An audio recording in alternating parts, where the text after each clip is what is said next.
yo le quería comentar que me iba a excusar porque yo los miércoles me tengo que salir una hora antes ya que tengo clase presencial y no soy de Sincelejo. ¿Tienes clase presencial de qué? Qué pena que pregunte. De análisis estructural de 10 a 12. Ya. ¿Ese es de quinto semestre? Sí, señor. Ya. Bueno, sí. Ya esa es una condición particular.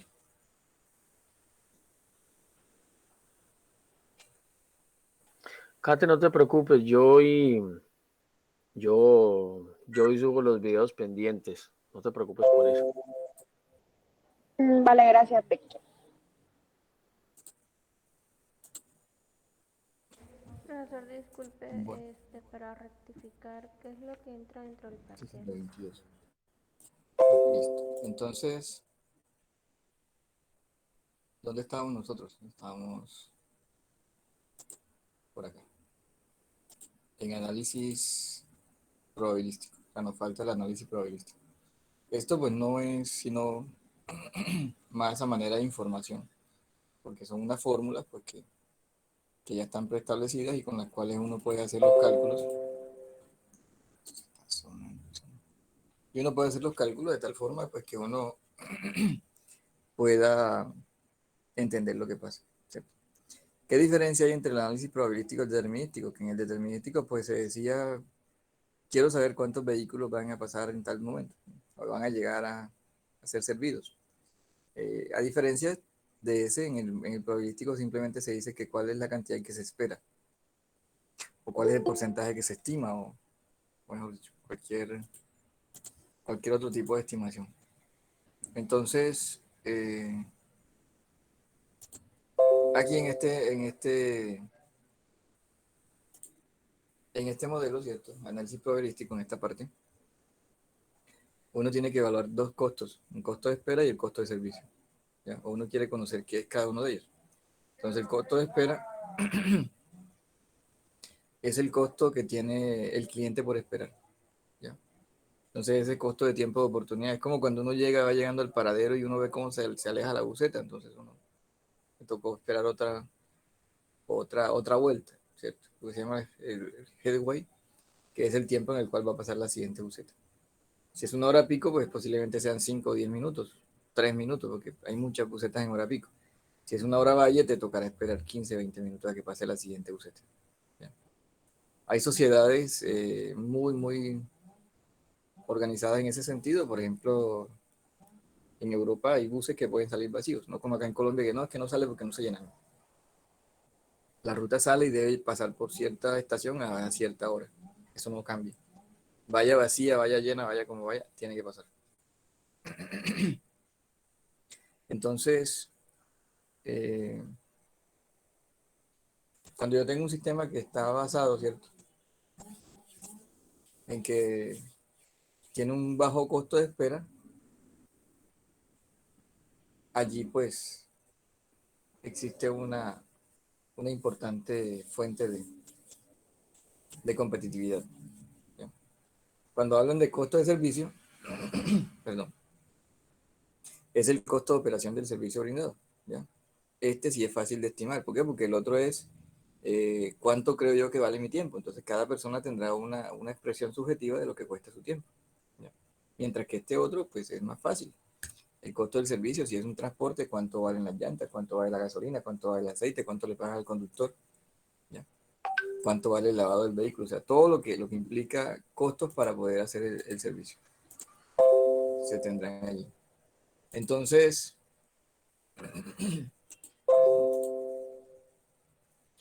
eh, cuando yo tengo un sistema de colas, pues lo que uno quiere es saber cuál es, ¿cierto? El costo mínimo para ese sistema, o sea, hacerlo lo más eficiente posible. Nosotros no llegamos hasta allá, nosotros llegamos a tratar de entender cómo funciona. Entonces, uno dice, bueno, aquí las tasas de llegada siguen siendo lambda y que de acuerdo ¿cómo?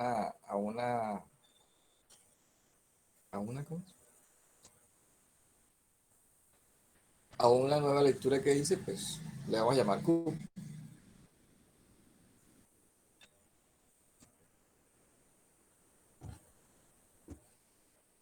que sería esta Q minúscula de aquí. Y la de servicio, las tasas de llegada, las tasas de salida, serían Q mayúscula, ¿cierto? El mu sería Q mayúscula. De allí aparecen unas incógnitas, incógnitas que deben ser evaluadas, en que algunas se van a conocer. Por ejemplo, E sub n, que es el número esperado de usuarios en el sistema, E sub m, que es el número esperado de usuarios en la cola, E sub b, que es, o EB, que es el tiempo esperado en el sistema por el usuario, EW, que es el tiempo esperado en la cola por el usuario. Ya tenemos esas 4 incógnitas que quisiéramos conocer. Entonces, un ejercicio clásico podría ser este. Cambiarle el color a esto.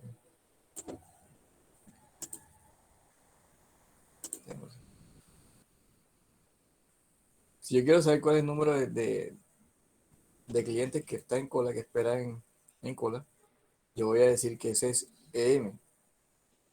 Número esperado de clientes en el sistema, EN. Número esperado tiempo esperado de espera en cola por los usuarios, EW. Tiempo esperado de espera en el sistema, EB. Entonces, sistema que sería EB, ¿cierto? Tiempo de espera en el sistema sería el EW, pero ¿qué es el EW? El EW es el tiempo que está en la cola. Entonces va a ser el tiempo que está en la cola más el tiempo de servicio. Entonces 1 sobre Q, que es 1 sobre mu, corresponde a la capacidad de servicio. Cuanto más grande sea mu, o sea, cuanto más personas se atiendan, menor va a ser ese tiempo. LM, LM, que es el número de clientes en la cola, pues va a ser igual al número de clientes que llegan por el tiempo de estar en la cola. ¿Cuál es el tiempo de estar en la cola? Tiempo esperado de espera en cola, EW. Luego tenemos EN. EN es el número esperado de clientes en el sistema. ¿Quiénes son los que están en el sistema? Pues los que llegan por el tiempo de servicio, que es este, EB. Y finalmente EN, también yo puedo decir que es EM, ¿cierto? Corresponde al número de esperado de clientes en la cola más la tasa de servicio. Con eso entonces, uno podría decir que con esas formulaciones podría tener solucionado el problema. Entonces, un ejemplo clásico es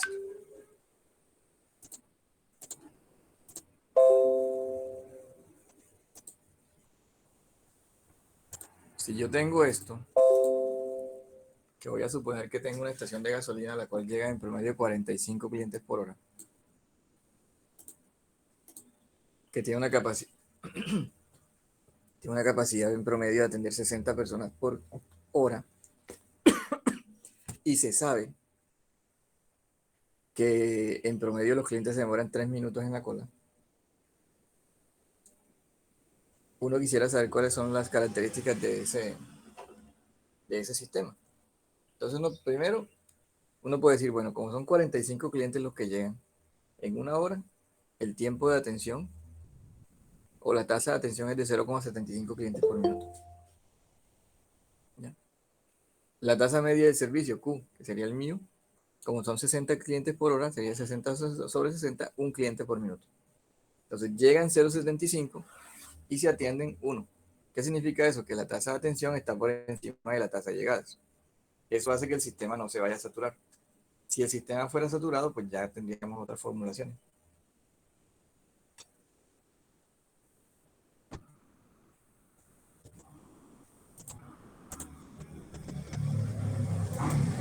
Llegó alguien, Fabián Villero, ya está. Listo.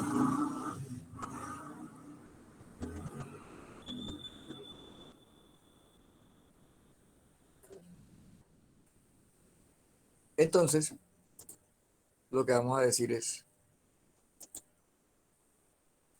aquí. Entonces, lo que vamos a decir es que EW, que es el tiempo promedio de espera, ¿cierto? Que habíamos definido como tiempo promedio de espera, ¿estaría en cuánto? Estaría en 3 minutos. Aquí está. EW 3 minutos. Ese me lo dieron ya de la información que me entregaron. EB, ese EB que corresponde al tiempo esperado en el sistema, va a ser igual a ¿qué? Va a ser igual al tiempo que está en cola más el tiempo que está en servicio o que demora el servicio. Entonces van a ser los 3 minutos que estuve en la cola más 1 sobre Q, pero Q es 1. ¿Por qué Q es 1? Porque eran 60 clientes en 60 minutos, un cliente por minuto. Entonces el tiempo que va a estar la persona en el sistema va a ser 4 minutos. SUN, que si recordamos el SUN es el número esperado de usuarios en el sistema. Este número de usuarios en el sistema va a ser igual a ¿qué? A los que llegan por el tiempo que se demora en el sistema, o sea, por EB. Sería los que llegan, 0,75 multiplicado por 4 me da 3 clientes. Y el EM, que es el número de servicios que está en la cola, entonces ese EM va a ser los que llegan por el tiempo de W, que es el tiempo que está en cola. Entonces, si llegan 0,75 por 3 que están en 3 minutos, me va a dar 2.25 clientes. Eso, pues uno redondea y uno dice, bueno, serán 2 clientes los que van a estar en cola.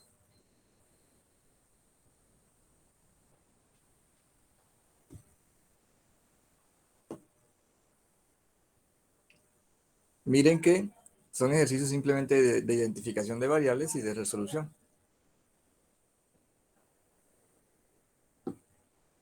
Hay que mirar qué información me entregan y qué información hace falta. Y listo. Ya. Este es un análisis, pues, sencillo de un sistema de cola. Además de eso, uno podría trabajar con la parte estadística. ¿Ya? Entonces, cuando uno va a decir, bueno, yo quiero saber cuál es el número esperado de vehículos, cuál es la probabilidad de... Entonces tendríamos este otro ejemplo. Este ejemplo es del libro de tránsito. ¿Ya? ¿Qué hacen ellos? Pues toman las fórmulas estadísticas para poder resolverlo. Entonces te dicen que una caseta de cobro de peajes llegan en promedio 480 vehículos por hora. Allí se pueden atender 520 vehículos por hora. Se quieren conocer las relaciones que caracterizan el fenómeno. ¿Ya? Este es un fenómeno de fila o de espera. Las tasas de llegada las podemos convertir en vehículos por segundo. Teníamos 480 dividido en 3600, me da 0.13 vehículos por segundo. Y la mu, que son las tasas de salida, serían 520 vehículos por hora. Dividido 3600 me está dando 0.14 vehículos por segundo. ¿Ya? Aquí tendría entonces las tasas de llegada y la tasa de servicio, la tasa de salida. ¿Qué me piden? Primero, ¿cuál es la probabilidad de que en el sistema estén 12 vehículos? ¿Cierto? Entonces me dicen que la probabilidad de que estén 12 corresponde a lambda sobre mu a la n dividido 1 menos lambda sobre mu. Y lo que uno hace es reemplazar. Por eso digo, es cuestión de identificar cuáles son las variables y reemplazarlas. Entonces 480 dividido 520 elevado a la 12 por 1 menos 480 sobre 520 me da 0.029, o sea, el 2.9, casi el 3% de probabilidad de que existan o de que estén allí 12 vehículos. ¿No? Entonces uno dice, bueno, ¿y qué posibilidad hay de que hayan 50 vehículos? Es lo mismo, 480 sobre 520 elevado a la 50 por 1 menos 480 sobre 520. ¿Bien? Entonces, como este número es una fracción propia, o sea, el de arriba es más pequeño que el de abajo, cuando lo elevo a un número más grande me va a dar más pequeño. ¿Ya? El 480 sobre 520, por ejemplo, podríamos hacerlo aquí. Sería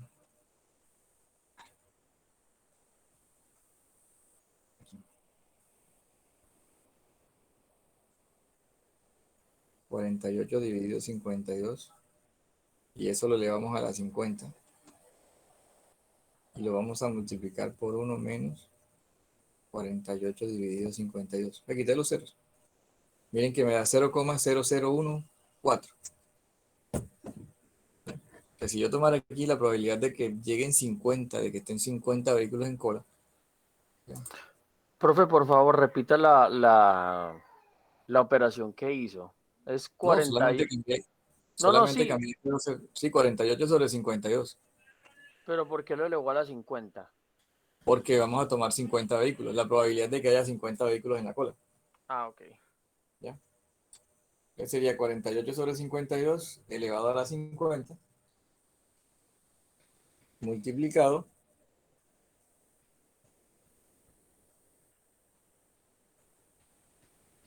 por 1 menos 48 sobre 52. Entonces eso me da 0,0014, que corresponde al 0,1%. Ahora, ¿por qué eso? ¿O cómo analiza uno eso? ¿O qué lógica tiene eso?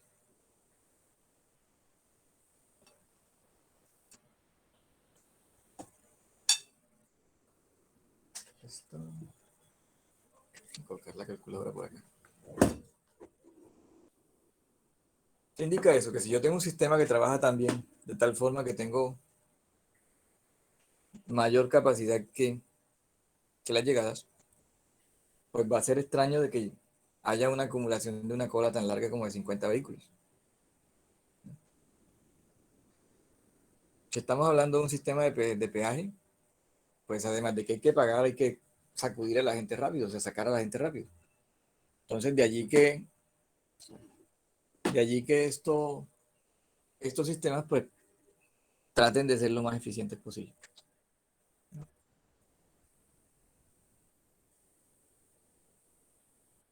Entonces me daría 0,14%, o sea, algo muy, muy bajo. Y siempre pues, voy a utilizar la misma ecuación. Si yo quisiera saber cuál es el número promedio de vehículos en el sistema, entonces el número promedio es lambda sobre mu menos lambda. Llegadas dividido entre salidas menos llegadas. Entonces, como las salidas son mayores, este valor de aquí abajo siempre va a ser positivo. Si las salidas fueran menores, ya esta fórmula te tocaría cambiar, ya porque nos daría un número negativo. Y ese número negativo, pues no, físicamente no tendría explicación acá. Entonces, para conocer el número serían 480 dividido 520 menos 480. Y eso me da 12 vehículos, que es el promedio de vehículos en el sistema. ¿Ya? Luego me dicen, bueno, ¿y cuántos vehículos van a estar en la cola? Bueno, si en promedio en el sistema están 12 y está siendo atendido uno, por lógica debería dar 11. Entonces, da 11. Lambda al cuadrado dividido mu por mu menos lambda me da 11 vehículos. ¿A qué corresponde eso? A 11 vehículos que están en la cola y un vehículo que está siendo atendido para completar los 12 vehículos que en promedio están en el sistema. Luego me preguntan cuál es el tiempo promedio en el sistema. Entonces, el tiempo promedio del sistema, ¿de quién va a ser? El de los 12 vehículos. Entonces sería 1 dividido mu menos lambda. Eso me está dando 91 segundos. ¿Qué quiere decir eso? Que aproximadamente un vehículo se demora minuto y medio en llegar a hacer la fila, tanquear, pagar el peaje e irse. Y el tiempo promedio de espera, lo estar en fila, será de 84 segundos. 24 segundos por vehículo. Entonces, ¿a qué corresponde? A lambda sobre mu por mu menos lambda. Y eso me daría 84 segundos. ¿Qué podríamos decir allí? Pues que la persona está en la fila 84 segundos, que la atienden en 7 segundos y que sale en 91 segundos. Entonces, como les digo, ¿de qué depende ser efectivo en el ejercicio? Pues que yo pueda identificar las variables que me dan. Y a partir de esas variables, pues pueda ya simplemente colocar las formulaciones. ¿Alguna pregunta?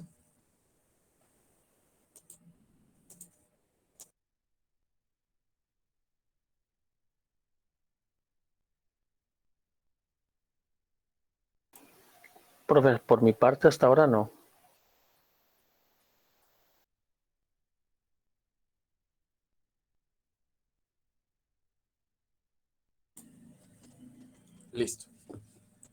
Entonces aquí, finalmente, bueno, tenemos este otro aquí.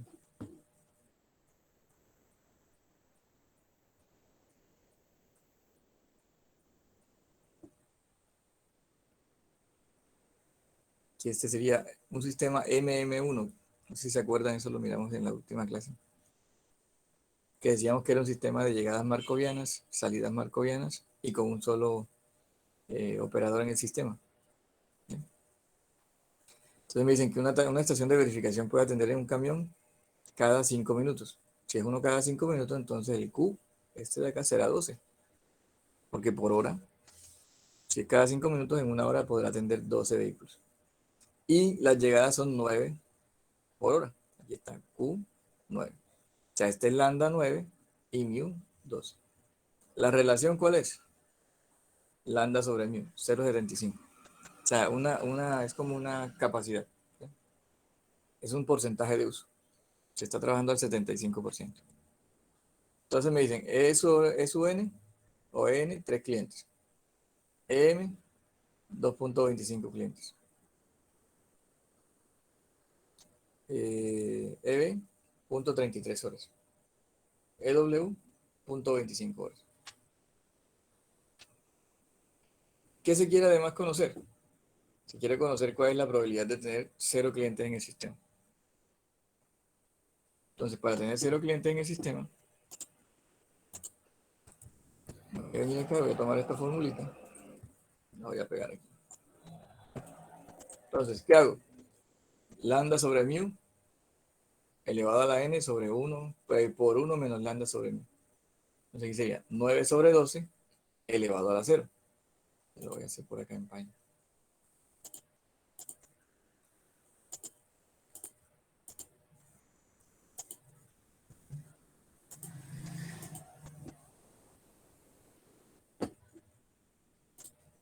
Un cuarto, profe. 0.25.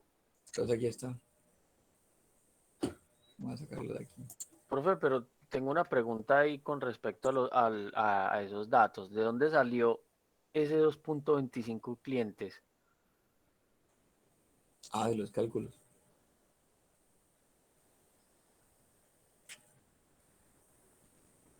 El cálculo pasado, ¿no? De los cálculos pasados. Ok. ¿Ya? Porque es igual al anterior. Aquí tenemos SUM, ¿qué es? SUM es Q, que son las llegadas, son 9, por EW. Pero EW, ¿cuánto es? 0.25. No, EW. 0.25. Sí, claro. Que me da 0.25 por 3. ¿Eso sí? Es 0, 2.25. sí, 0.25 por 9. 0.25 por 9 que me da 2.25. Exacto. Estaba leyendo el renglón que no es. Entonces, con esto, bueno, en este cuánto me dio. Este me da 1 menos 0.25. 0.25. Pues la probabilidad de que no esté nadie en el sistema es 0,25. Y 0,25 es el 25%. 25%. O sea, yo llego 4 veces, por ejemplo, en una hora y puede que de las 4 veces, en una de las 4 veces no haya clientes. ¿No? Eso es lo que tratan de decirle a uno. Ahora, ¿eso qué significa? Que el sistema es relativamente bueno. ¿Cómo hace uno para calcular la probabilidad de que n sea mayor que 3? ¿Cómo lo hace? Se le va a la 3, profe. Se eleva a la 3, ¿cierto? Vamos a mirar.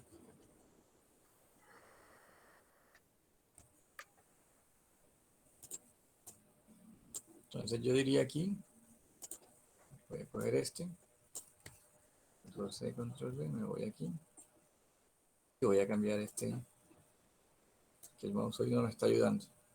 Este 0, lo voy a convertir en 3. Listo. Entonces me quedaría 9, 12, 9 Profe, sobre 12. da .10.105%. Dame el decimal, por favor. 0.105. 0.105. Listo. 1.05%. No, 10.5%. Miércoles. ¿Y qué pasó acá?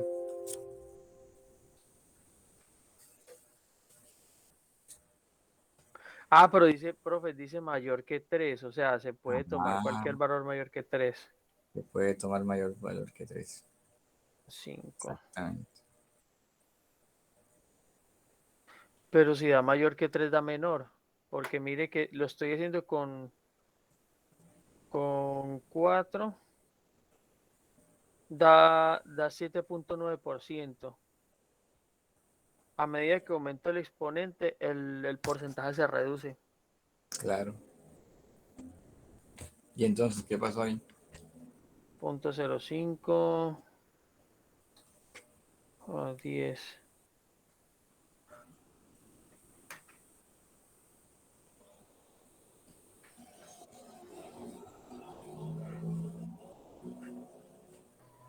Yo creo que a ver,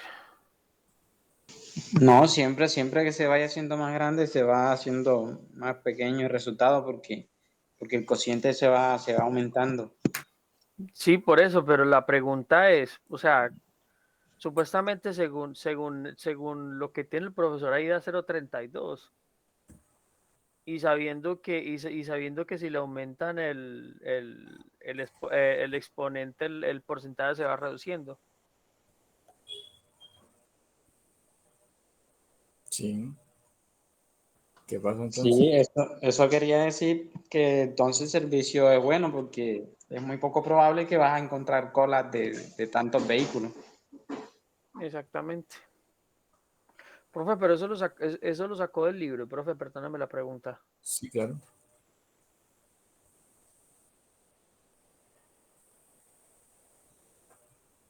¿Algún error ahí? ¿Algún error de digitación? Eso es muy común en los libros. Error de digitación, ¿no? ¿Qué tal? Y entonces,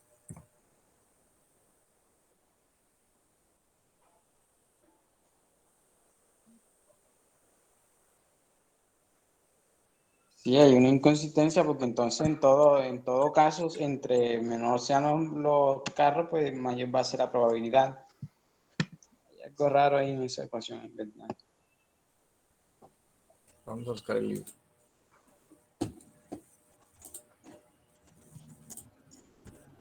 Hay un cambio en la fórmula.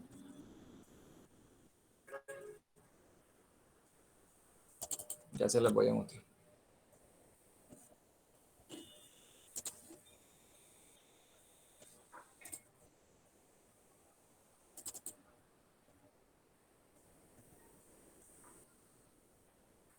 ¿Qué pasó? Este no es. Ahora sí. Ya les muestro.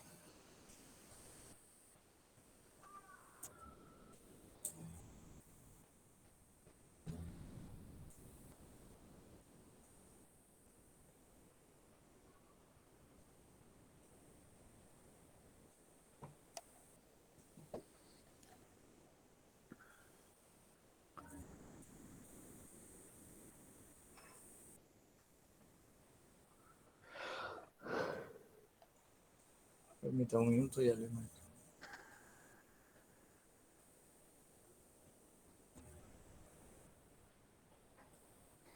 O a no ser de que o a no ser de que la ecuación sea otra. Es que la ecuación es lo que le estoy buscando.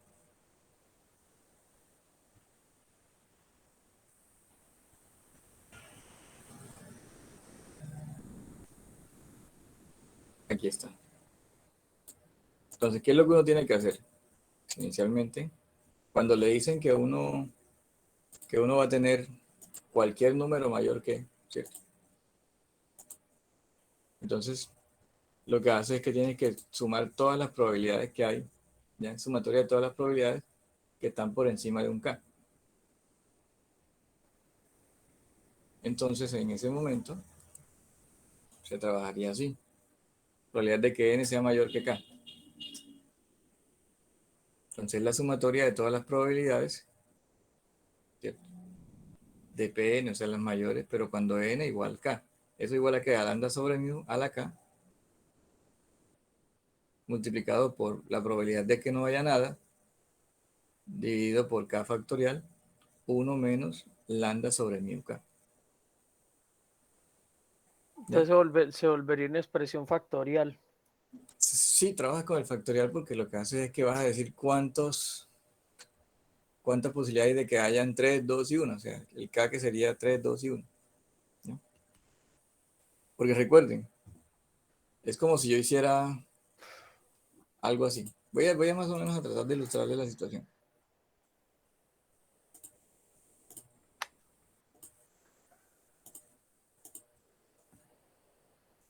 ¿Qué pasa? Que la probabilidad de que haya más de 3 vehículos, ¿a qué es igual? Es igual a la probabilidad de que haya 4, a la probabilidad de que haya 5, a la probabilidad de que haya 6, a la probabilidad de que haya 7, a la probabilidad de que haya 8 y a la probabilidad de que haya n. ¿Ya? O sea, yo tendría que tomar todas estas probabilidades. Entonces, ¿qué es lo que uno tendría que hacer? Mirar cuánto da esta, que es punto 10. ¿Ya? La otra te da punto 0.08, punto 0.07, punto 0.06 y así. Y cuando las sumas, te va a dar punto 32. ¿Ya? Pero como no sabes cuál es el último, por eso es que se coloca la expresión esta de que se toma la de 0 y se toma con el factorial. ¿Ya? Y allí entonces sí me va a dar el punto 32. ¿Cuál es la idea del ejercicio? Que ustedes pues vayan al libro, ¿cierto? Tengan que buscar, o sea, es como obligar a buscar el libro y hacer los cálculos de estas tres condiciones. ¿Ya? Cuando n es mayor que 3, cuando b es mayor que 30 sobre 60 y cuando w es mayor que 30 sobre 60. Entonces, cuando van al libro y les toca buscar eso, encuentran la formulita que yo les acabo de mostrar, que casualmente está en el libro. Porque es el libro base, yo pues trato de no salirme mucho de él. Aquí estaría. Listo. Cuando n es mayor que. ¿Listo?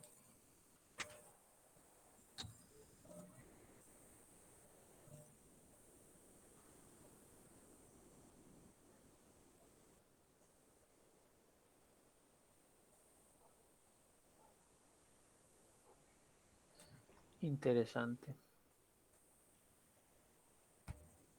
Bueno, yo lo estoy haciendo aquí para ver si me da. 9 dividido 12.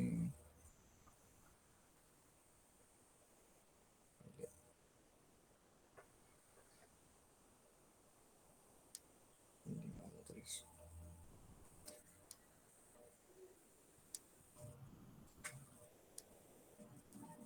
La probabilidad de 0, ¿cuánto fue que dio? No fue 0.20. eso. 25%. 0.25. Estoy haciendo con la calculadora, es más complicado, pero vamos a ver dónde llego.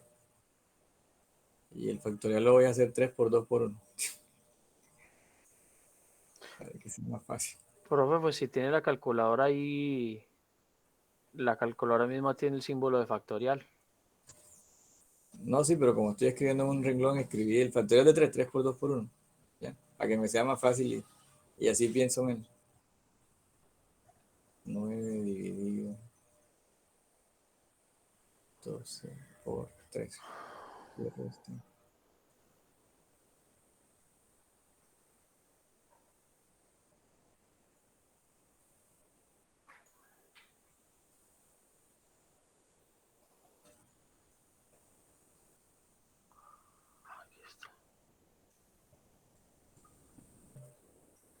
¿Cuánto era que? Me dio 0,023.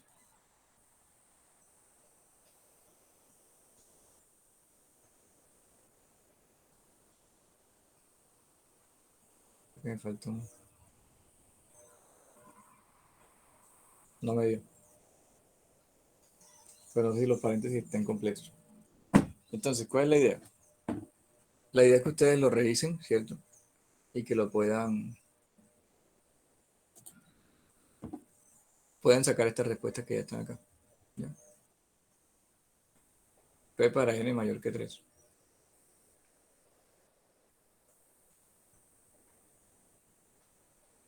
Con eso entonces, pues ya ustedes quedarían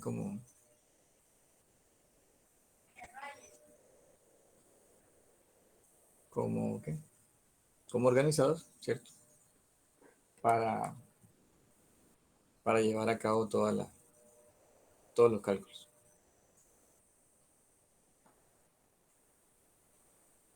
¿Alguna pregunta allí?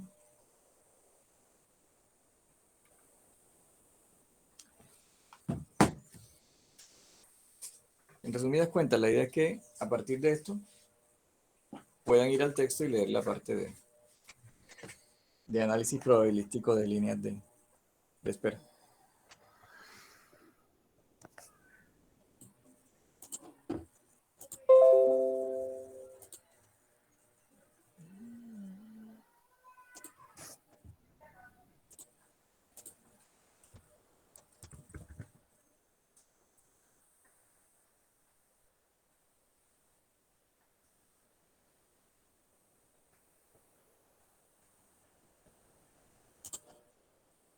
¿No hay preguntas? Ah, ok, ya sé por qué. No hasta el momento, profe, por mi parte. Bueno, listo. Aquí hay algunos problemas propuestos, o sea, hay mucha información aquí que puede servir.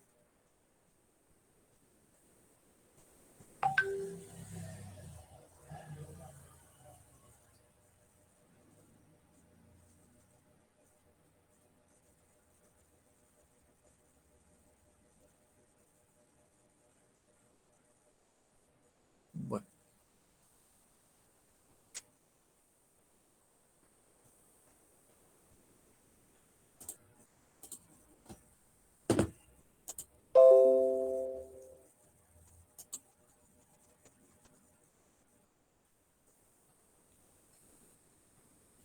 Entonces con eso terminamos la parte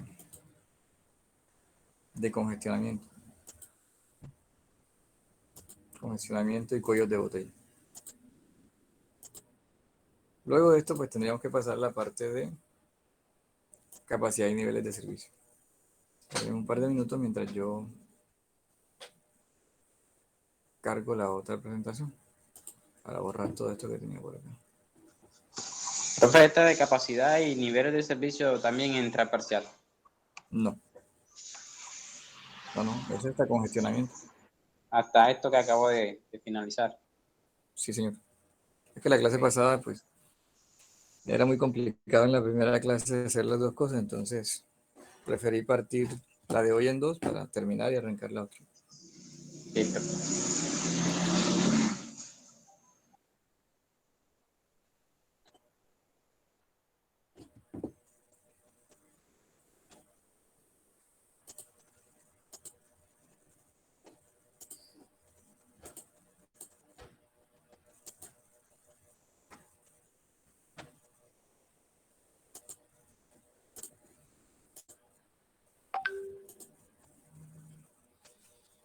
Tenemos este, ya sería capacidad vial. Luego de capacidad vial, pues ya sería el tema de semaforización y ya pues eh, terminaríamos la temática de este curso. ¿Qué entienden ustedes por capacidad vial? ¿Qué se puede decir que es capacidad vial?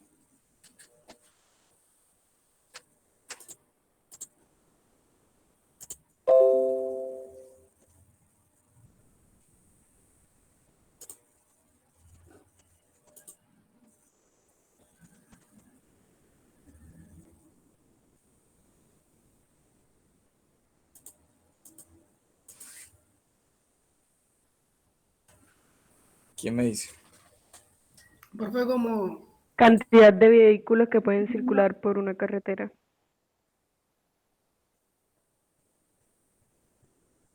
Sí, sí, puede ser. Faltaría una condición, pero sí es eso. Ya. ¿Alguien podría decirme qué condición faltaría?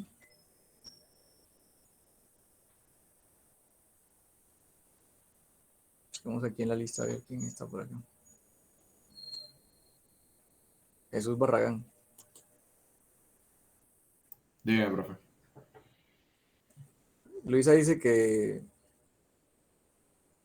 la capacidad es la cantidad de vehículos que pueden pasar por una vía, que pueden circular por una vía, algo así. Yo digo que hace falta una condición. ¿Cuál sería?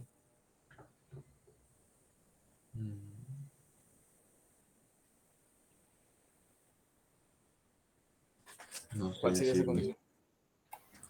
Profe, me permito responderle. La capacidad es el número de Teniendo en vehículos, cuenta el tránsito. es el número de vehículos que pueden ser atendidos que pueden ser atendidos mejor dicho, es el número máximo de vehículos que puede alojar en este caso, una vía. Sí. La medición de la cantidad. ¿Bajo qué características o condiciones?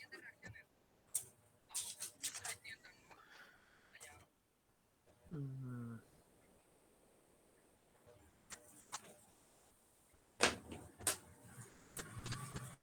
Debe ser en un determinado tiempo, profe. Sí, claro.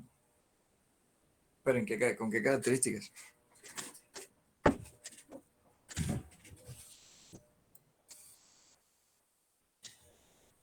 Cuando estuvimos en la primera clase nosotros decíamos, bueno, las premisas de la ingeniería de tránsito son que tenga seguridad, confort, comodidad. ¿cierto?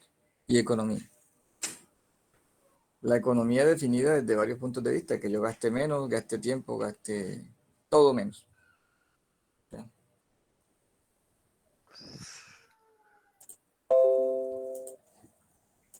¿Sí es así? Sí, profe. Bueno, entonces,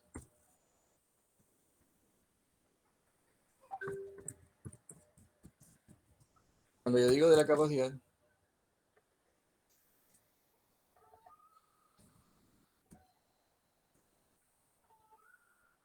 yo podría decir que eh, es el número de vehículos que circulan por una vía, pero en condiciones de buena velocidad, buena seguridad, confort, ¿cierto?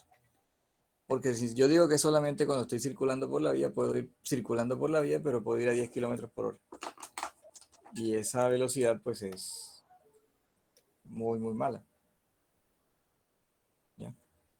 Entonces, de allí que uno debe aclarar. Profe, ¿se podría decir entonces que es qué tan susceptible es una vía a congestionarse? Por lo menos yo lo miro del modo en el que cuando hay peajes, pueden haber 4 carriles, pero si solo están abiertos 2 peajes, o sea, 2 zonas para circular, pues la capacidad de servicio que tiene el peaje no va a ser la misma con la que está circulando los vehículos al lado y lado de las carreteras. Sí, claro. Claro, lo que pasa es que allí, bueno, nos adelantamos un poquito porque cuando uno quiere hablar de capacidad, uno tiene dos sistemas, ¿cierto? Capacidad de niveles de servicio no tiene dos situaciones. Una, movimiento continuo y otro, movimiento discontinuo. En el caso que me planteas, sería un movimiento discontinuo, ¿ya? Siempre habrá un choque porque voy de una ruta andando a parar en un peaje. Y ahí hay un choque. Pero esos sitios pues deberían tener unos niveles de servicio, o sea, unos tiempos mínimos o máximos para poder estar, ¿ya?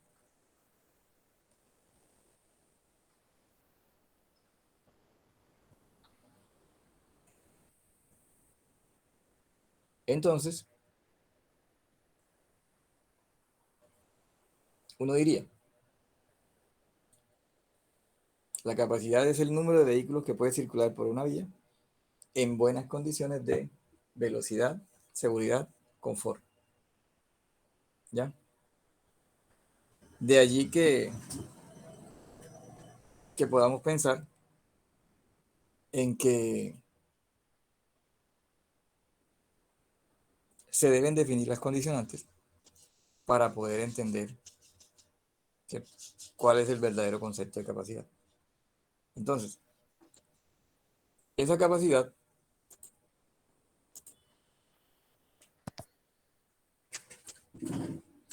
nosotros podemos decir que parte de qué, del análisis de flujo. Entonces, ¿qué es lo que caracteriza un flujo? El flujo como tal, la velocidad y la densidad. Entonces, cuando yo tengo algún problema, la cantidad de vehículos que pueden estar circulando va a ser menor que la que podría circular por esa vía en condiciones ideales. ¿Ya? Entonces, cuando un sistema, por ejemplo, tiene la suficiente capacidad para que pueda entrar la demanda, que es el flujo que quiere entrar, allí yo podría decir que esa vía tiene una buena capacidad. Una vez la oferta se mantiene, pero la demanda aumenta, empiezan a darse problemas de velocidad, problemas de congestionamiento, problemas de ralentización, ¿ya?, que van a hacer que realmente la vía pierda esa condición. Entonces, la capacidad, ¿qué es lo que uno dice? ¿No? ¿Llegó a la capacidad o aún no ha llegado a la capacidad o trabaja a capacidad? No podemos decir nada más.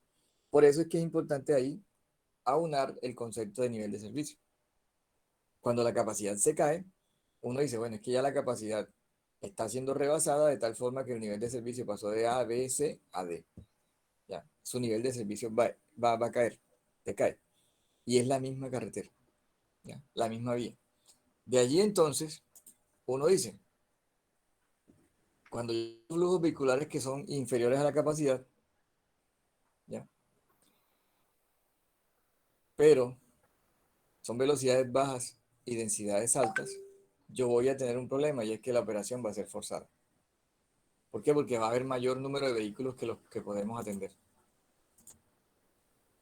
Entonces, de allí que no podamos, ¿cierto? No podemos pretender pensar que la capacidad no va a influir en el comportamiento de un sistema de carretera, un sistema de tránsito. ¿Ya? Cuando esto ocurre, que hay congestionamiento, cuando hay muchos carros que entran a la vía y se supera la capacidad de esa vía, lo que voy a hacer es que voy a bajar los niveles de operación. Y esos niveles de operación bajos van a ser las letras finales. O sea, tenemos A, B, C, D, E, F. Ya, esas letras finales van a ser D, E, F. Nos vamos a ir hasta allá. ¿Por qué? Porque puede que estén lentas. Ahora, no solamente las velocidades y eso son las que implican que haya niveles malos, también las características de la vía. Entonces yo voy aquí y voy a decir que la capacidad se define como la tasa máxima de flujo que puede soportar una carretera o calle. ¿Ya? Miren que cambio eso de que circulan. ¿Por qué lo cambio? Por los que puede soportar. ¿Por qué? Porque ya están definidas las condiciones de velocidad, confort y seguridad. Si se pasa ese número de vehículos, si se pasa esas características, ya se supera la capacidad. Entonces, el concepto de capacidad va a estar amarrado a muchas condicionantes que son propias de la vía, tanto físicas, que llamamos externas, como de flujo, que llamamos internas.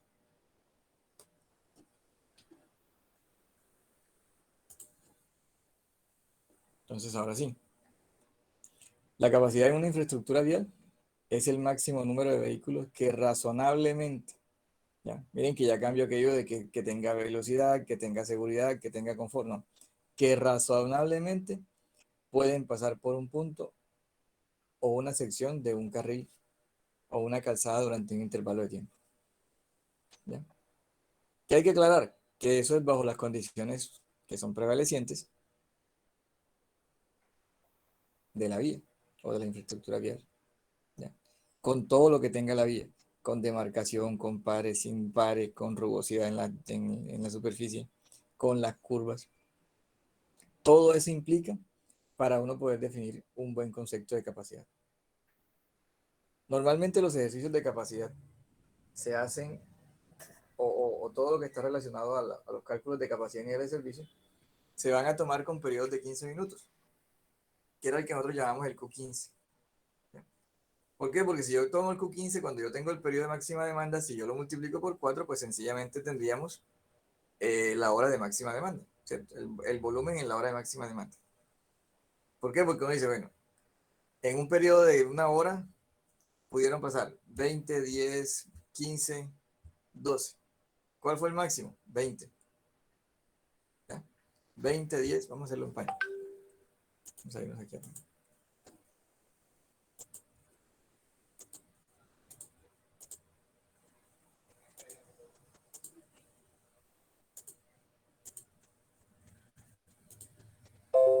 Imagínense que los resultados son estos, en una hora. En el primer Q15, 1 igual 20 vehículos. En el segundo Q15, 10 vehículos. En el tercer Q, 12 vehículos. En el cuarto Q, 15 vehículos. ¿Cuál es el máximo Q? Este, el de 20. Este de aquí. Entonces uno lo que dice es, bueno, ¿y cuál sería la capacidad de la vía? Bueno, si en este pudieron pasar 20 y no pasó nada, cuando pasaron 10, pues pasaron bien, cuando pasaron 12, pasaron bien, cuando pasaron 15, pasaron bien. O sea que yo podría decir que este lo voy a multiplicar por 4, ¿ya? O por decir algo por 4, y digo que la capacidad es 80 vehículos por hora. Eran 20 vehículos en 15 minutos, 10 vehículos en 15 minutos, 12 vehículos en 15 minutos, 15 vehículos en 15 minutos. Si yo tomo el máximo, yo podría decir, teniendo un estimativo, que en esta vía podrían pasar esos 20 durante toda una hora y sumar 80 vehículos por hora, ¿ya? Porque sería la carga máxima que se dio en esta vía, si en estas condiciones la gente pudo circular de buena forma, ¿ya? Es por eso que decimos que sirve como una estimación, sirve para hacer estimaciones, tomando periodos de tiempo de 15 minutos, ¿ya? Para poder identificar capacidades. Aquí está. El intervalo de tiempo en la mayoría de los análisis es de 15 minutos y con este se puede calcular capacidades, ¿ya? Y esa capacidad podría ser la tasa máxima horaria. Eso aquí. Bueno, les decía que hay dos sistemas de circulación. Hay sistemas de circulación continua y hay sistemas de circulación discontinua. Creo que ya los habíamos definido.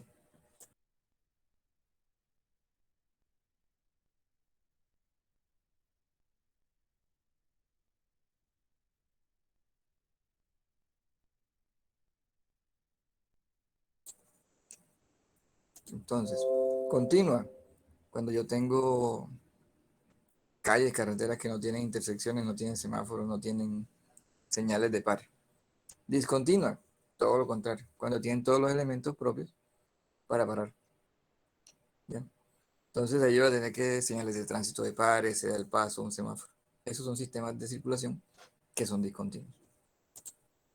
Entonces, ese concepto, ¿cierto?, de capacidad ya quedaría claro, amarrado a las condicionantes de la vía. Faltaría el concepto de nivel de servicio. El nivel de servicio, por su parte, es una medida que es cualitativa, ¿ya? ¿Por qué? Porque me dicen, no es que ese nivel de servicio es A. Ah, bueno, A. ¿Ya? A es bueno, sí, A es primario, A está adelante, sí.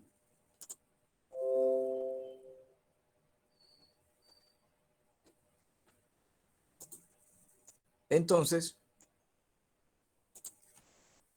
podríamos decir, bueno, ¿y qué es el nivel de servicio?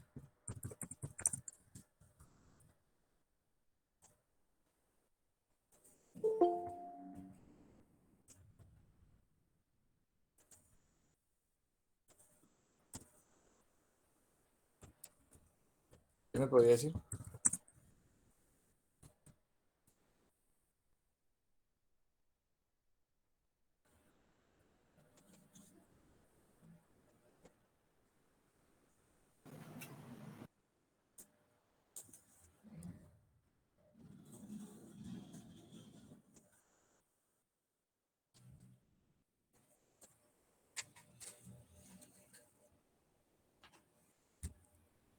Aquí tenemos que es una medida cualitativa, ¿ya? Pero depende mucho de la percepción de las personas. ¿Por qué? Porque además de que esté amarrada a las características físicas de una vía, también implica la sensación de las personas, ¿ya? Porque puede que para mí una velocidad de 80 kilómetros por hora sea buena, pero para otras personas una velocidad de 80 es muy regular. Entonces, muchas veces, personas que quieren sobrepasar los límites dirán que los niveles de servicio establecidos en una vía, cuando tengo una vía que tiene 80 kilómetros por hora, por ejemplo, con unos buenos anchos, unas buenas características físicas, no debería estar en A porque pues solamente es 80. ¿Ya? Y uno realmente debería entender de que sí es posible de que tenga ese tipo de velocidades. Entonces, para yo poder determinar, ¿ya? ¿Cuál es el nivel de servicio? Desde mi punto de vista cualitativo, ¿cierto?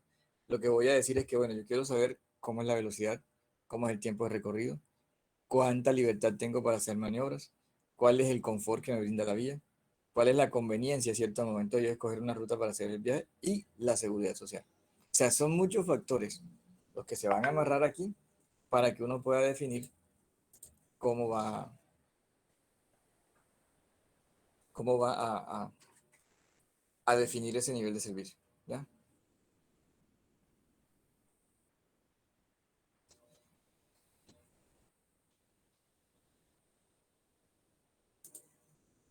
Sigo acá.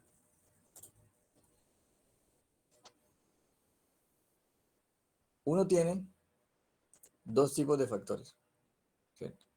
Factores internos, factores externos. Estos factores van a estar también allí dentro del sistema. ¿Qué son factores internos? Son los propios de la vía, ¿cierto? La velocidad, el flujo, los congestionamientos, todo lo que sea implícito a la vía, ¿ya? ¿Qué es externo? Los anchos de carril, los anchos de calzada, las bermas, eh, si tiene pendientes altas, pendientes bajas. O sea, todo lo que es físico son externos. ¿Por qué? Porque nosotros analizamos lo que es el flujo. Y para nosotros el flujo pues está independiente de las características de la vía. Entonces a uno le llamamos factores internos y al otro le llamamos factores externos. ¿Qué quiere uno saber? ¿Ya? Uno quiere saber qué tan alejada está una vía de unas características que decimos que son características que son base. ¿Ya? Y cuando uno puede identificar esas características con las cuales está la vía realmente, uno dice que esas características son las características que son prevalecientes, porque son las que más se van a dar, ¿ya? ¿Y más se van a dar dónde? En esa vía o cuando se dan periodos de exigencia. Porque cuando los periodos no son de exigencia, importa menos, ¿cierto? Podría decirse así, que importa menos el hecho de las situaciones que se presentan, porque si son bajos volúmenes y la vía es regular, pues el nivel de servicio se puede mantener en un punto relativamente alto. Pero cuando son bajas características con cargas altas, muy seguramente ese nivel de servicio va a caer rápidamente. Entonces, las condiciones prevalecientes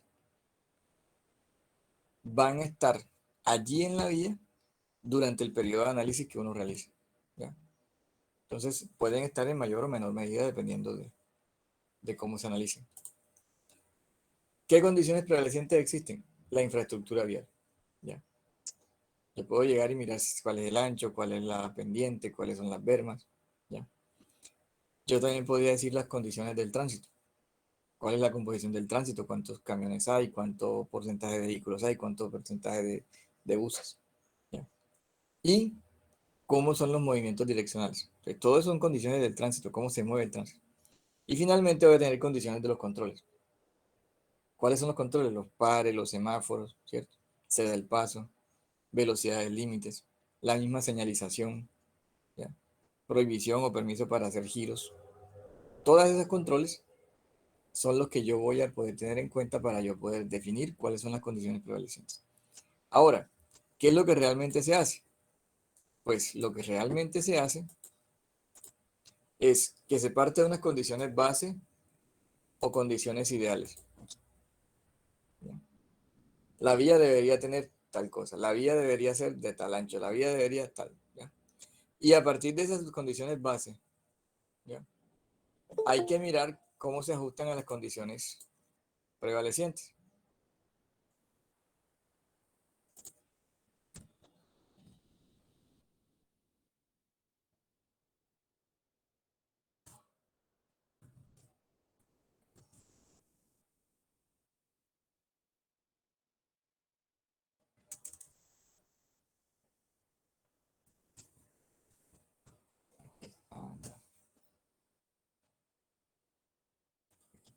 Entonces, ¿qué va a hacer uno? Uno va a decir, bueno, la condición prevaleciente aquí es igual a la condición base que debería tener menos un ajuste. O sea, le voy quitando. Debería tener 3 metros 60, tiene 3,50, entonces le quito un poquito. ¿Ya? Le quito puntaje. ¿Cómo se quita el puntaje en este tema de niveles de servicio? Con un factor de ajuste. Si yo busco que la vía tenga un carril de 360 y tiene 360, lo multiplico por 1, o sea, queda igual. Pero si tiene 350, puede que lo multiplique por 0,92, no 0,93. Dependiendo de qué tanto influye ese factor, ¿cierto? Esa reducción de carril en las características que yo estoy buscando. Entonces, cada una de las condiciones base va a ser afectada por un factor para alcanzar la condición prevaleciente, ¿ya? En diferentes aspectos. Entonces, ¿cómo identifica uno los niveles de servicio? Yo tengo una vía, esta es la misma vía, y tengo diferentes cargas vehiculares. Entonces, miren cómo cuando hay poquitos vehículos, el nivel de servicio es A, las velocidades son altas. A medida que van entrando los vehículos, ¿ya? Las velocidades van bajando, hay más restricciones, ya no puedo sobrepasar y voy a ir cayendo lentamente a un nivel de servicio F.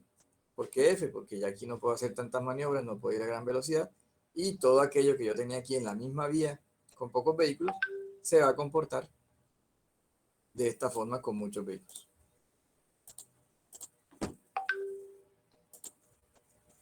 ¿Listo? Profe, una pregunta. Usted sabe Dígame. que de acuerdo a los niveles, o sea, si es flujo libre, la capacidad, digamos que es mejor. Entonces, si una vía tiene mayores señales de tránsito y todo esto, o sea, eso le ayudaría, o sea, perdería capacidad. O con las señales de tránsito podríamos mejorar también la capacidad. Pues dijiste algo que no. Vamos a aclarar algo. Algo que no, que es puntual, pero que no está bien pensarlo así. Sí. A ver, vale. Cuando me dijiste que si hay menos vehículos la capacidad es mayor, no, porque recuerden cómo es la ecuación. Vamos a hacerlo con la gráfica mejor. Yo tengo esto, ¿cierto? Y tengo esto. Y por acá voy a tener esto. Esta era una gráfica de flujo.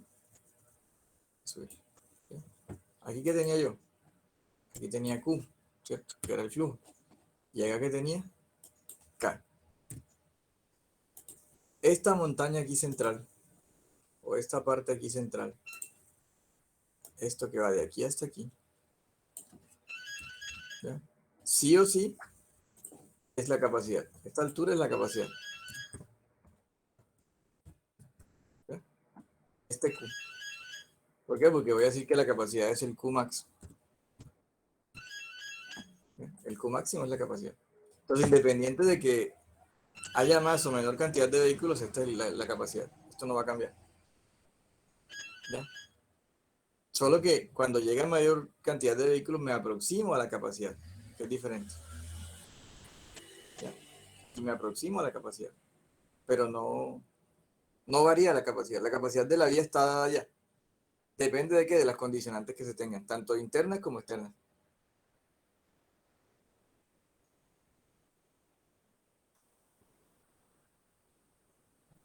Ah, listo, profe. Bueno.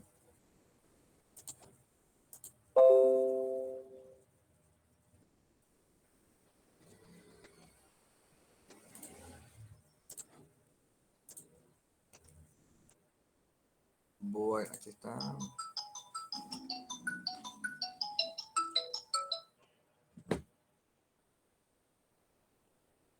Aquí. Regreso a la presentación. Permítanme, me voy acá. Se me había perdido. Aquí. Listo. Entonces, aquí vemos cómo, cierto, una misma vía va a ir variando de su nivel de servicio debido a que entran más vehículos. Ahora, hay unos criterios para hacer el análisis de capacidad y niveles de servicio. Entonces, son factores externos que van a afectar el nivel de servicio.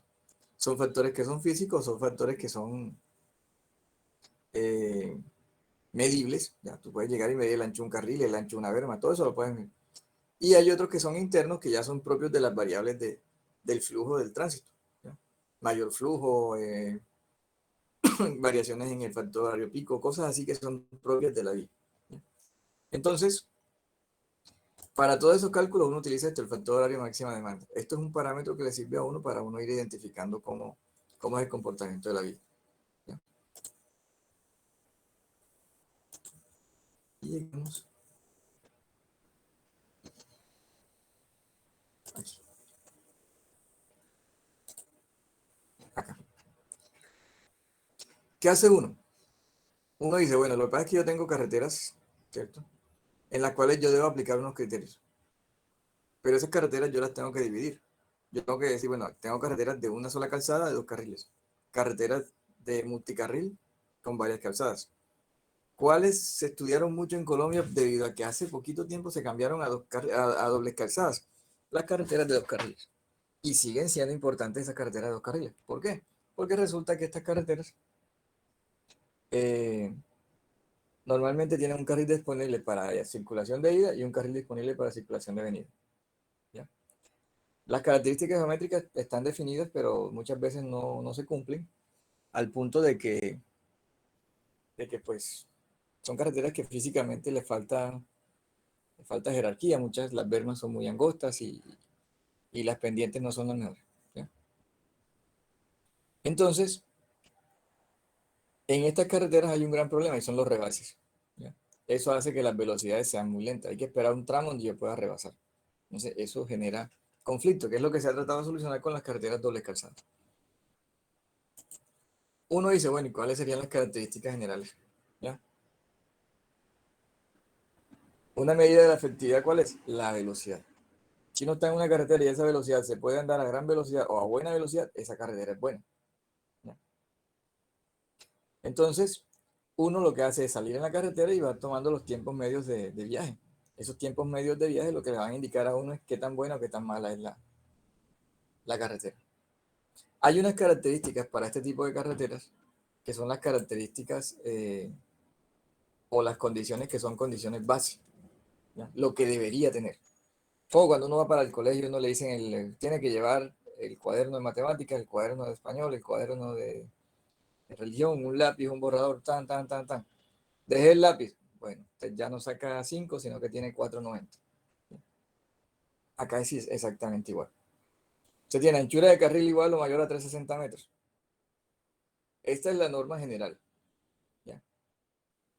Acotamientos de anchura igual o mayor a 360 metros. O sea, bermas de 360. ¿Para qué? Para que se coloque un vehículo ahí. Es una locura. Una berma de 360. Que no hayan tramos donde no se pueda rebasar. O sea, donde se pueda adelantar en todos lados. ¿Ya? Todos los vehículos son ligeros. Eso no es tan cierto porque realmente hay vehículos pesados. La distribución direccional del volumen de tránsito es 50-50, o sea, 50 van y 50 vienen. Eso no tiene sentido. Ninguna restricción para hacer un giro. Y que el terreno debe ser llano. O sea, miren todas las condicionantes para sacar 5 en todo. Esas son las condiciones básicas. ¿Qué pasa? Que uno encuentra condiciones que son prevalecientes, a lo que realmente está ahí. ¿Qué hace uno? Para uno coger la condición base y cuadrarla y colocarla como condición prevalecente, se le colocan los factores. Entonces, vamos a llegar acá.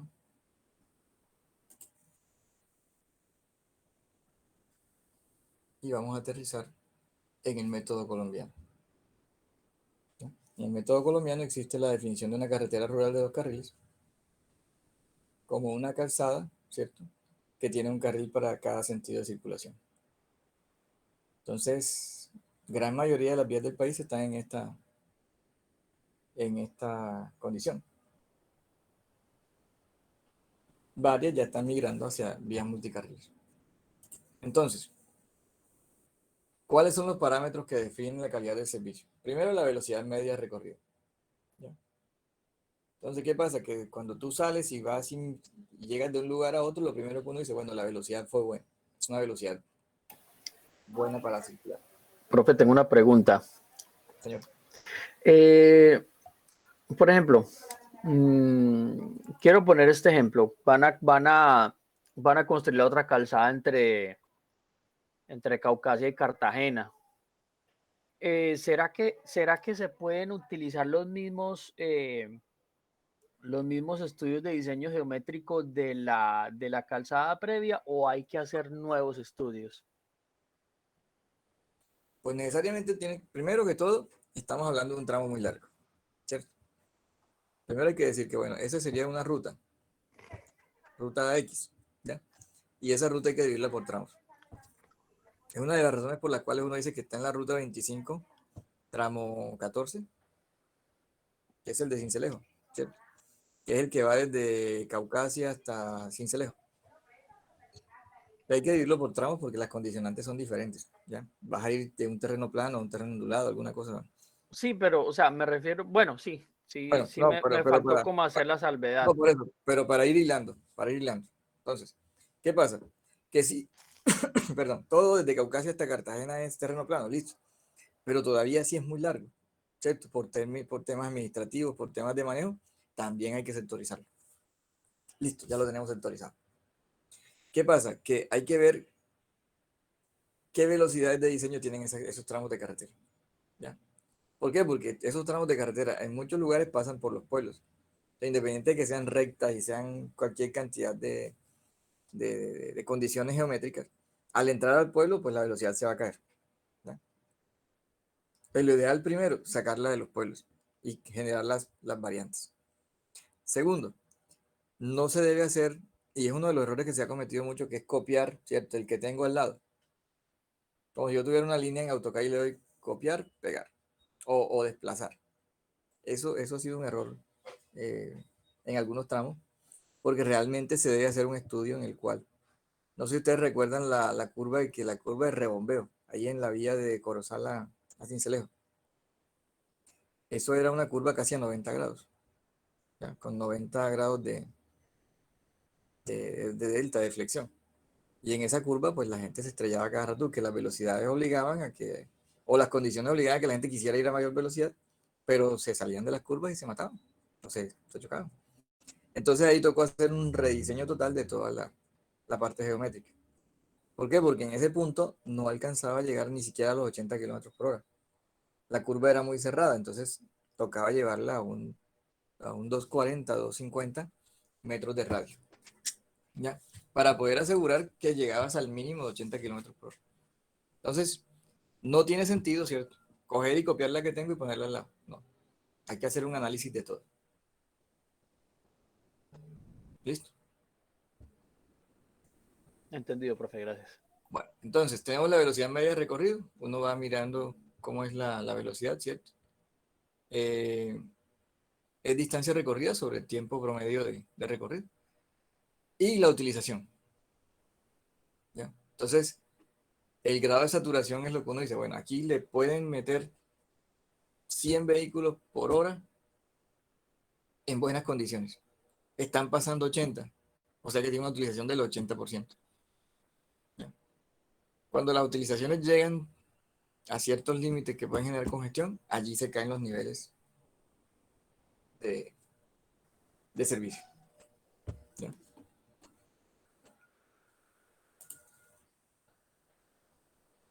Entonces, aquí en Colombia tenemos esto. ¿Ya? Velocidades del proyecto mayor o igual a 90 kilómetros por hora. Carriles 365 de ancho. Bermas 180 de ancho. Que no haya prohibición de adelantamiento, que no existan vehículos pesados, que la distribución direccional sea 50-50, que no haya restricción para el giro y que el terreno sea plano. Eso es lo que hay aquí en Colombia definido para condiciones básicas. Profe, perdón, ¿podría subir ese texto en amarillo, por favor? Para saber qué es lo que dice.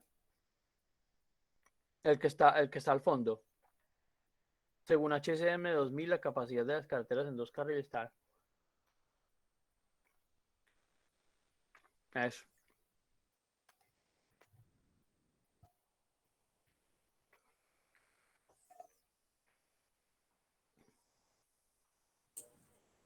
¿Así?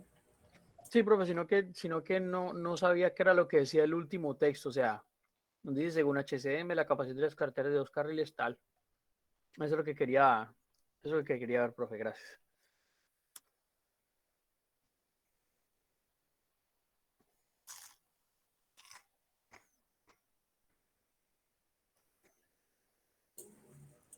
Entonces, estas son las condiciones básicas. Hay una metodología. ¿Cuál es la metodología de comparación? ¿Ya? Hay unas tablas que dan una afectación por pendiente, por distribución del tránsito, por ancho de carril y berma, por presencia de vehículos pesados. Y luego eso te va a dar esta fórmula. O sea, hay una condición inicial multiplicada por cada uno de estos factores, dependiente de distribución direccional de carril y berma, de presencia de vehículos pesados, te da la capacidad en 1 hora, 60. Esa capacidad la multiplicas por el factor pico horario y te da un C5. ¿Ya? Ese C5, pues, acá, te va a dar la capacidad de un fenómeno que se produzca una congestión durante 5 minutos. ¿Ya? Entonces, este C60 sería la capacidad de la vía. Luego, para la parte de nivel de servicio, uno dice, bueno, hay una velocidad inicial, una velocidad base, ¿ya? Para esa carretera, ¿de acuerdo a qué? De acuerdo a las características de la capacidad y demás. Entonces se debe multiplicar por un factor de utilización, porque recuerden, son dos condicionantes, una es la velocidad y otra es la utilización. Entonces en ese factor de utilización, ¿qué voy a encontrar? Voy a encontrar un factor que me da un B1. Ese factor de utilización lo saco de una tabla, ¿ya?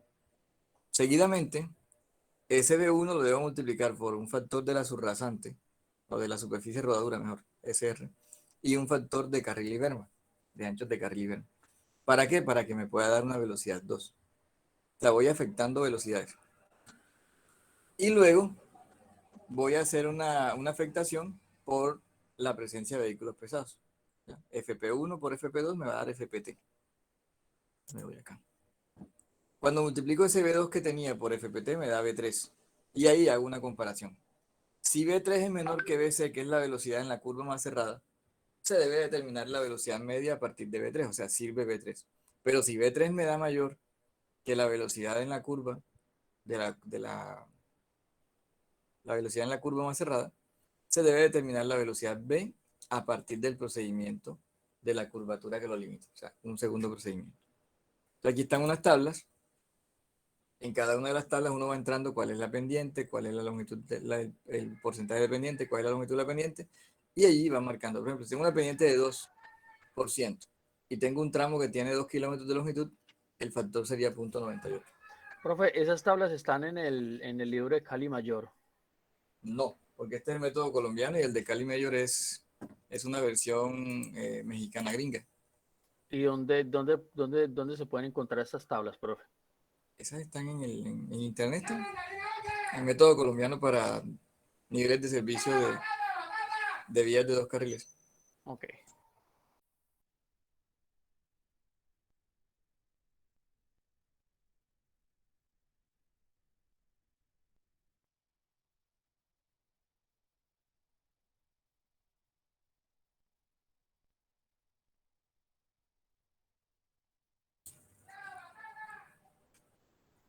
Bueno, ya pasó el vendedor. Entonces, a esto no le voy a gastar mucha, como dice uno, mucha tela. Me acabó el agua. Porque, pues la idea es que podamos utilizar una plantilla que ya está preestablecida. O sea, ya hay algo que está hecho para que sería esto. Esto. Esta es una plantilla que hizo... Ah, no la hizo. ¿Quién la hizo? La última la hizo Efraín Solano. Él es un ingeniero muy inquieto de la Universidad del Cauca. Ha tenido muchos contratos con el Ministerio de Transporte, entonces él genera este tipo de plantillas y algunos software. Aquí eran software con Windows 95, entonces eso ha generado que ya estén desactualizados. Entonces, uno que hace aquí, uno mete la información. ¿Ya? En la pendiente 3.5, terreno ondulado. Aquí al ladito usted puede, están viendo mi plantilla de Excel. ¿Sí? Sí, profe. Entonces aquí, terreno ondulado, sino plano, montañoso, listo. Digamos que ondulado. La longitud del tramo a estudiar, 3. El ancho del carril, 365. Ancho de berma, 180. Radio de la curva más cerrada del tramo, 200. El grado de deflexión, 35. Porcentaje de zona no rebase, 50. Por acá estará el IRI, que es el índice de rugosidad internacional, que es donde gasta el FSR. Si usted no tiene el IRI, entonces usted puede aquí trabajar con área afectada. ¿Ya? Y por acá tiene distribución por sentido, o sea, cómo circulan los vehículos. 60 en ascenso, 40 en descenso. Porcentaje de vehículos pesados, entonces estarían autos 84, buses 4, camiones 12. Pesados 16. ¿Cuál es el volumen total en ambos sentidos? 300. ¿Cuál es la tasa de crecimiento? Aquí en Colombia normalmente de 2 a 3%. Y el análisis se hace a 5 años porque más allá de 5 años es complicado saber qué va a pasar. Entonces él te calcula los factores, por ejemplo. Aquí tienes FP.95. Si yo me voy a la otra tabla, a la que yo les estaba mostrando, imagino acá.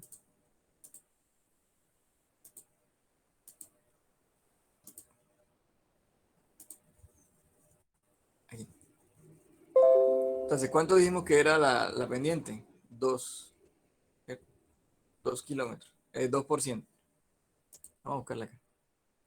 Pendiente, 3,5%, longitud, 2. Así me regreso. Pendiente, 3.5 aquí, 3 y 4. Y la longitud,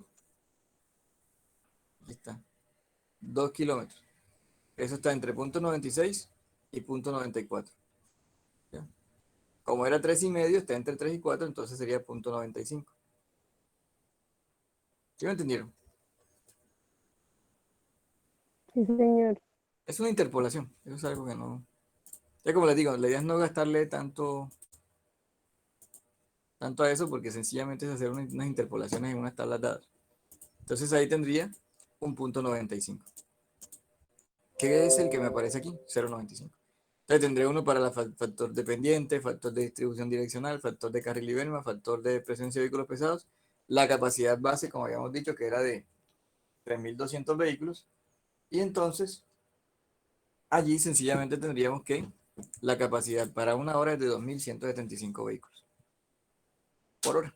Ya, esa es la capacidad. Mire que se reduce casi en 1.000 vehículos. Luego, ¿qué calculo? Entonces, con el factor pico horario de una tabla 5, me da ese 5, que es el volumen, teniendo en cuenta una variación de 5 minutos. Luego, para el nivel de servicio, les decía, uno parte de una tabla inicial, la velocidad inicial. Esa velocidad inicial es afectada por un factor de utilización. Con eso tengo un B1. BI por FU me da B1. Ese B1 lo voy a afectar por un factor de superficie rodadura y de carril y berma. ¿Ya? Miren que me da punto 96 y punto I1. ¿Qué significa este 1? Pues que lo que exigen aquí de carril y berma están definidos. Ok, ya. Tiene el ancho suficiente en el carril y en la berma. Y eso me da un B2. Ese B2 lo voy a afectar por factores dependientes, que son el FP1 y el FP2, que multiplicados me dan el FP. Ese FP lo debo multiplicar por B2 y eso me da la velocidad 3. Esa velocidad 3 la voy a comparar con la velocidad de la curva más cerrada. Si esta velocidad me da menor, entonces yo trabajo con esta velocidad y digo que esa velocidad entrando a una tabla me dice cuál es el nivel de servicio de esa vía. Y listo. ¿No? Para ver si la vía cambia de nivel de servicio, por ejemplo, yo podría decir acá, bueno, el carril no era de 3,65, sino que era un carril angosto de 3. Listo. ¿Qué va a pasar? Mira a ver qué pasó acá. Bien, eso no afecta el nivel de servicio. Ya, la velocidad pasó de 57 a 53. Pero vamos a ver qué pasa si le quito la berma. Voy a colocarle 0.5 de berma. Aquí es con coma. Listo. Si le coloco 0.5 de berma, rebajé la berma. Miren, la velocidad se bajó a 50.7. ¿Qué significa eso? Que la velocidad hizo que bajara el nivel de servicio a un nivel de servicios D. Entonces yo les voy a pasar esta plantilla. ¿Cuál es la idea? Que ustedes pues, tomen un ejercicio o cojan este ejercicio, vayan a las tablas y miren la veracidad de los valores de los factores.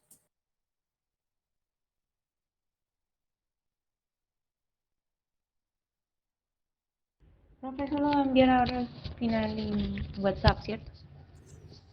Sí. ¿Alguna duda está ahí?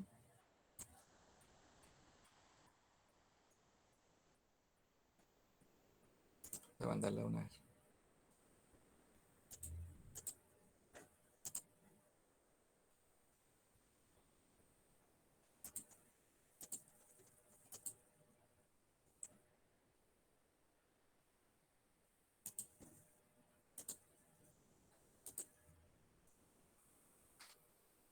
Y eso pues sería lo que teníamos para niveles de servicio y capacidad para vías de dos carriles. ¿Qué nos queda pendiente? Capacidad y niveles de servicio para vías multicarriles. Eso lo haríamos pues en la próxima clase. ¿Alguna pregunta? Profe, al final podría enviar por favor las diapositivas porque ahí mismo en las tablas que se publicaron decía la fuente. Entonces, pues para buscarla y pues yo aprovechar subir el video de esta clase y el de la clase pasada junto con el libro si es que lo encuentro. Dale. Ya se las paso entonces.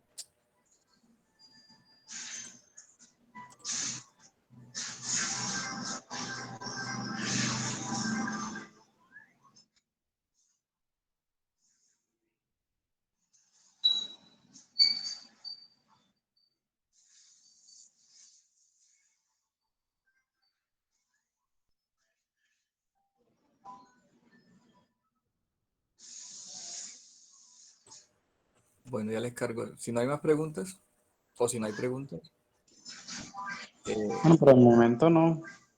dejemos ahí entonces. Sí, profe, por el momento no.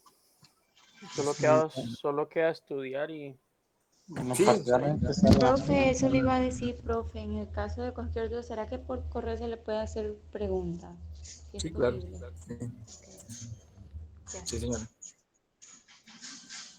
Bueno, voy a conseguirles aquí la presentación que tengo para mandárselas.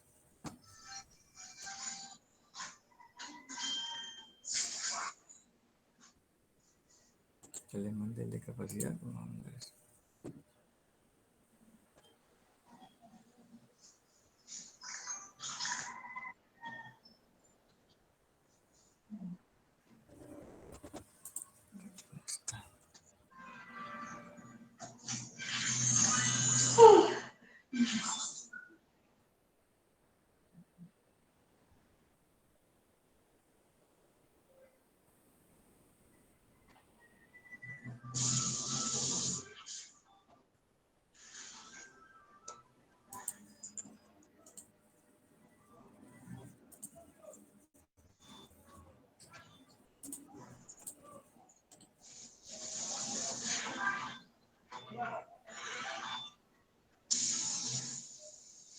Bueno, quedamos pendientes entonces de que le lleguen los archivos que le he enviado.